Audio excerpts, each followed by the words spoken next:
Bonjour à tous et bienvenue. Aujourd'hui, on va décortiquer un mystère qu'on rencontre tous les jours, ces sensations de chaud et de froid qu'on peut ressentir avec des produits supermanal. C'est de la science en fait, cachée juste sous notre nez, ou plutôt au bout de nos doigts. Alors, prêt à explorer ça? C'est parti. C'est vraiment la question de départ. On s'est tous déjà posé la question, non? Pourquoi est-ce que certaines choses nous paraissent froides au toucher et d'autres chaudes? La réponse, en fait, elle n'est pas toujours si évidente qu'on le pense. Regardez, on a ici deux exemples parfaits. Le gel hydroalcoolique, on connaît tous cette sensation de froid vif, quasi instantanée, et de l'autre côté, la lessive en poudre, quand on la mélange à de l'eau, eh bien la main, elle, ressent une chaleur assez surprenante. Comme on le voit là, on a deux sensations complètement opposées, alors que les produits à la base sont à la même température. Alors qu'est-ce qui se passe vraiment ?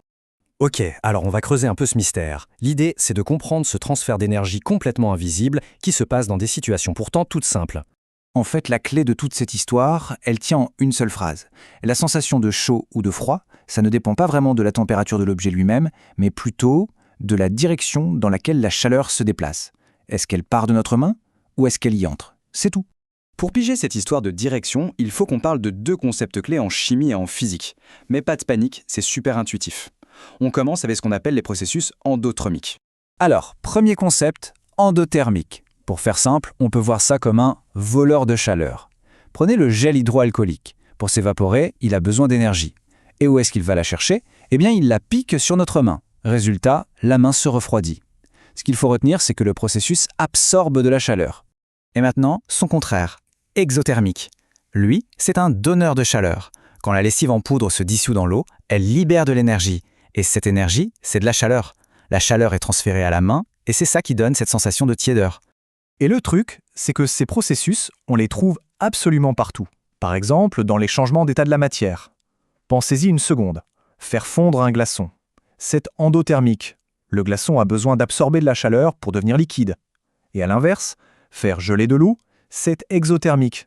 L'eau doit libérer de la chaleur pour devenir solide. C'est exactement le même principe.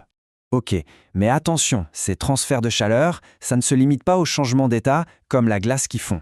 Ça arrive aussi pendant des processus chimiques, comme quand on dissout simplement un truc dans de l'eau.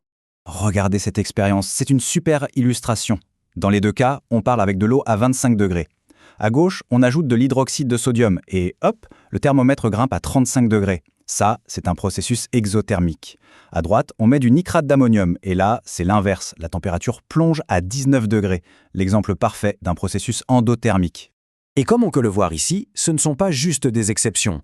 Il y a plein de substances courantes qui libèrent de la chaleur en se dissolvant, et d'autres qui, au contraire, en absorbent. Tout dépend de la nature de la substance. Bon, mais là, on peut se poser une question, non ? Est-ce que la quantité de produits qu'on dissout change quelque chose ? Si on met un peu de produit et que ça chauffe, est-ce que si on en met beaucoup, ça va chauffer encore plus ?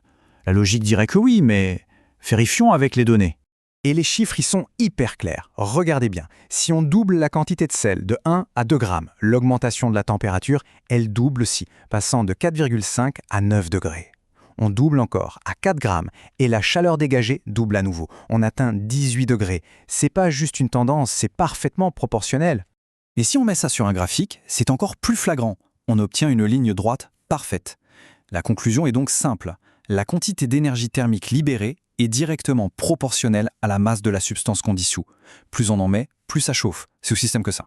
Maintenant qu'on a bien compris les principes, voyons un peu où on les retrouve dans la vie de tous les jours.